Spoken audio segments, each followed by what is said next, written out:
इन जुल्मों को खिलाफ अगर प्रधान लोग एक्शन नहीं लेंगे तो ये जुल्म कभी उनके साथ होगा तो कभी आपके साथ भी होगा। जो प्रधान है उसके घर में भी हो सकता है, बेशक होगा। ये कभी अख्तर साहब का जीता जागता है ये सीमांचल के विकास के लिए जागरूकता, यही मिसाल है कि अलीगढ़ मुस्लिम यूनिवर्सिटी का जो शाख है उसके लिए जो लड़ रहे थे उस वक्त उनका कोई साथ नहीं दिया। तो साफ लफ्ज़ों में पता चल रहा है कि हम लोग कोई एक्शन ऐसा लेते नहीं है कि आज जो ये गलत काम हुआ आइंदा कोई कदम ना उठा सके। क्या वजह है कि एक होता है फिर दूसरा शुरू हो जाता है।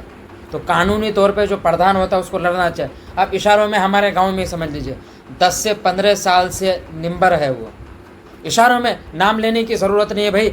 हम अगर नहीं बोलेंगे उनके बारे में तो कौन बोलेगा। आज अख्तर साहब खुले तौर पे बोले हैं कि सबसे पहले जिसका जो होता है, जिसका जो काम के लिए बनाया गया वो एक्टिव नहीं होगा तो कैसे काम होगा। विधायक के काम है वो आकर के क्या कहता है, वो क्या इसमें आकर के क्या कहता है उसको पंचायत में आकर के वो लड़ेंगे। उनका काम क्या है, बड़े लेवल में विधानसभा में भेज करके अपने मुद्दों को बताना। और निम्बर का काम है कि छोटे मोटे मुद्दों को उठाना जो गांव की समस्या हल है। जो बोला कि जुल्म जो होता है गांव में, तो इन जुल्मों को खिलाफ अगर प्रधान लोग एक्शन नहीं लेंगे तो ये जुल्म कभी उनके साथ होगा तो कभी आपके साथ भी होगा। जो प्रधान है उसके घर में भी हो सकता है, बेशक होगा। ये कभी आप चैलेंज नहीं कीजिए कि उनके साथ हुआ तो मैं मज़ा मार लेता हूँ, मैं हंस लेता हूँ, हंस करके मज़ा ले लिया चला गया। लेकिन आने वाला वक्त में हो सकता है कि आपके घर में भी वैसा मैटर हो जाए तो क्या कीजिएगा आप। तो इसीलिए पहले चाहिए कि प्रधान को एक्शन ले।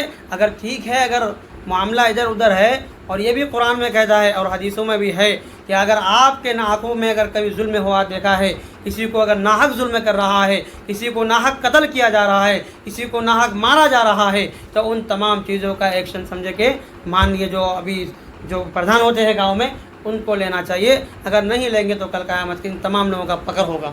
उसके बाद माननीय विधायक जी ने एक मिसाल दे करके बोला था हज़रत उमर रज़ी अल्लाह ताला अन्हु के बारे में।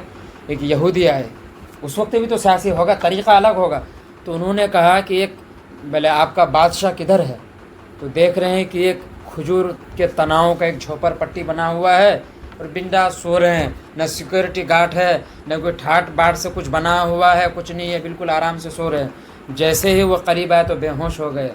कि पर्शियन एम्पायर जो मौजूदा यूरोप के अंदर है वो जाहिर बात है कि यहूदी है।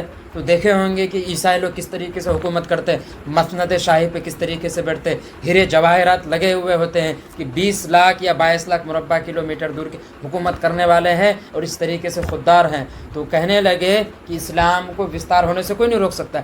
आज जो हमारा मौजूदा हालात है, बैरिस्टर असदुद्दीन अवीसी साहब हर एक के लिए आवाज़ उठाते, उनके ऊपर आज भी तरह तरह से लोग इल्ज़ाम लगाते हैं और उनके बारे में कहा जाता है कि वोट कटवा है ये। तो आप उन लोगों को क्या जवाब देना चाहेंगे। बार बार ये सोशल मीडिया में भी आप सुनते होंगे। सबसे पहली बात है कि जो आपने कहा कि खुददार और जो खजूर के तने के पास जो रह रहे थे जी, तो जो इंसान चारा चोरी करेगा, जो घोटालाबाजी करेगा, जो 2 नंबरी काम करेगा, तो उसको डर होगा, वो रहेगा खजूर के तने के पास। बिल्कुल नहीं, कभी आ सकता है आम आदमी के साथ नहीं आ सकता है। इसीलिए कि उसको डर है अपना जान की मैं तो चोर आदमी जा रहा हूँ लोगों के बीच में, मैं तो पानी चोरी करता हूँ, मैं चारा चोरी करता हूँ, मवेशी का चोरी करता हूँ, और ना जाने क्या क्या चोरी करता, घोटाला करता है। तो डर उसको नहीं होगा तो किसको होगा।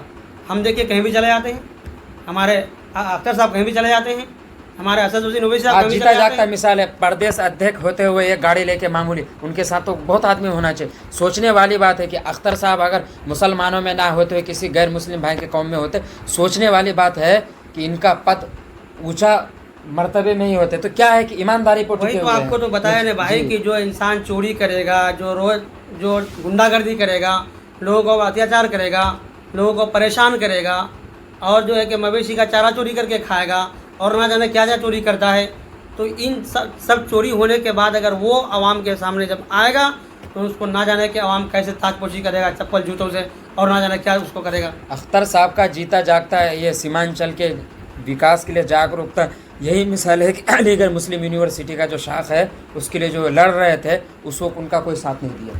और कुछ हद तक अगर देखा जाए तो उसी को सियासी मुद्दा बना करके उनको पार्टी से भी निकाला गया था कि यह यहाँ है और शाख बनाना चाहता है। क्यों बनाया गया था कि मुस्लिम कॉलेज क्यों बनाना चाहते हैं, और इसी तरीके से उनको कमज़ोर करके निकाला गया था। उन्होंने कहा जिस पार्टी में भी हम रहे हैं सीना ठोक के हर एक मुद्दे को उठाए हैं, ये मेरा कोई नई बात नहीं है। तो इसमें आप क्या जवाब देना चाहेंगे जो साथ नहीं दिया था उनका।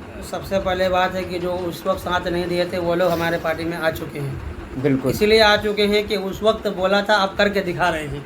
बिल्कुल जो उस वक्त बोल दिया है कि फलां जगह यूनिवर्सिटी का शाख खोलना है तो खोल चुके हैं और बुनियाद रख चुके हैं।